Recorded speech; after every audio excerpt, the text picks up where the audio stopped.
So most golfers tell me that they're happy to give up distance to get them in play more. But all the stats out there show that if you can hit the ball further, you're going to get your score down. So in today's video, I'm going to show you how you generate your speed in order to hit powerful golf shots nice and accurately and combine hitting the ball further from the tee, hitting shorter irons into the green and getting those scores down. So a huge amount is made nowadays about how we use the ground to generate speed. And most golfers that I see don't really use the ground as effectively as they can, but there's basically three ways that we generate speed. And we do all three, but as we're going to run through the test here, you're going to find which your dominant force is and how you can really dial in on that to get you hitting the ball further. So what we see is that in the golf swing, we use the ground and we move side to side, we twist, which creates our turn, and we push against the ground to create speed. And ideally, this should be in that order. So side to side, twist, and then push. But I'm going to give you a little test that you can run through with me, and we're going to see how you generate your speed. So if I were to hit just a stock shot for me again, so I can see 87 mile an hour club speed, 120 ball speed, and around that 170 carry. So I know which one's my key one, but we're going to run through this with you. So the first thing we're going to do is we're going to test if you're a more lateral or side to side mover. So what we're going to do is you're going to widen your stance, and I'm going to get you to feel like you shift into that right leg and then really shift hard into your front leg.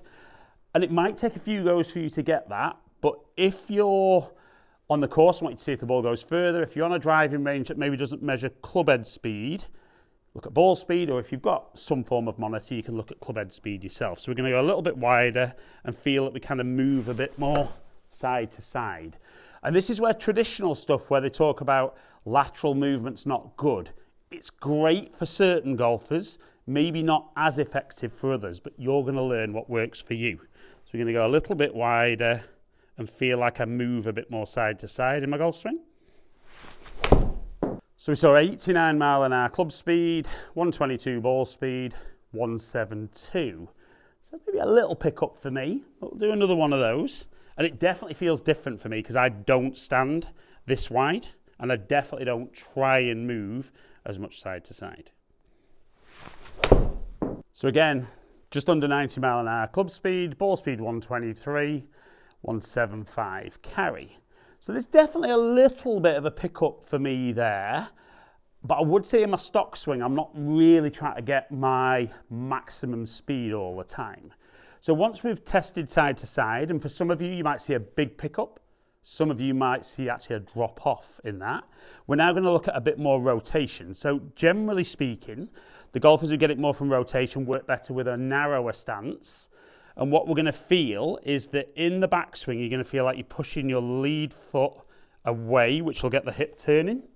And then on the way down, you're going to get that lead foot pushing away. So it's going to feel more turn and turn. So you might not actually feel much of the lateral.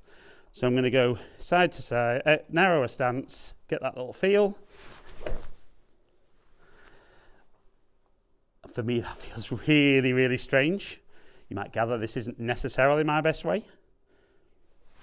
So we see there 88.9, nearly 122 ball speed, and around that 170. But we can see path changes quite a lot for me there. Now, I would say as well, the side to side, the twist and the push can massively influence the path that you swing the golf club on. So comment below if you'd like to see how changing your path can be affected by these. I will do another video on that. But let's go again, narrow stance, feel much more kind of twisting. And again, we see just under 90 mile an hour, 123 ball speed and 167 total. So for me so far, we've seen my club head speed has stayed about the same, but I've not really seen a spike in that. So we've gone through the first two. We've gone through lateral, and we've gone through kind of the rotation, or the torque in the swing. So now we're going to work on the kind of the push. So for me, what I want to feel is as I get onto that left leg, I'm going to feel like I push the foot into the ground that way, but almost feel like I get a little bit of a jump. And actually when I do it at the most, I do see that my left foot jumps back and away from the golf ball. So we'll do one where I just feel a little bit exaggerated to begin with. So see 89 mile an hour club speed, ball speed, wasn't a great strike there at 119, 167. So again, I'm going to feel that as I get there, I'm kind of pushing down into the ground and a little bit away. Maybe try and get my little jump going here. So see 93 mile an hour club speed. Again, strike wasn't great, but 123 ball speed, 174. Definitely there for me, see that little spike. And might not be genius to recognize this, but definitely the push is the way I generate most of my speed. So again, we're going to kind of exaggerate that feel.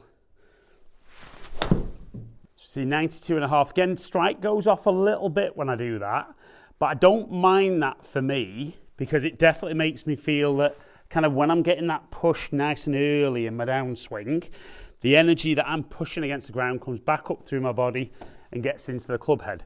So I'm happy to almost do my practice swing with the jump. And then on the shot, just maybe not feel quite as exaggerated. But we still see 92.4 club speed, 126 ball speed. Definitely struggle a little bit with my low point when I really push excessively, but it definitely helps me create more speed. So we can see it's not a huge difference for me. Now, some of the golfers I work on this with, one of my clients, for example, that we went wider, and I have got swing catalyst pressure plates, so this is how I measure this in my sessions. Once we went wider, he picked up nearly 10 mile an hour club head speed, but he'd always stood nice and narrow because he felt nice and balanced, but it was actually killing his speed, and the pickup in distance with every club in the bag has been huge. So once I go through that, we can definitely see I'm fairly equal, but definitely the push, the jump movement for me is what gets the most. So now, once I've done a few of those, I can stand up, really focus on getting onto my left side and then pushing hard against the ground. And let's see. We see 90 mile an hour club speed, 126 ball speed, 178 carry. And even though it only picks up maybe one club length for me, I'd still rather hit 8-iron than 7-iron into the green. And if I can pick up that 10 yards with driver, it also means I'm hitting 9-iron into the green instead of 7. So like I said at the start of the video, all the stats show if you can hit the ball further, you are going to score better. But it's making sure we understand through the test, and you might need to do more than 2 shots, that we get nice and wide to see if we're lateral. We get nice and narrow and focus on that twist a little bit more.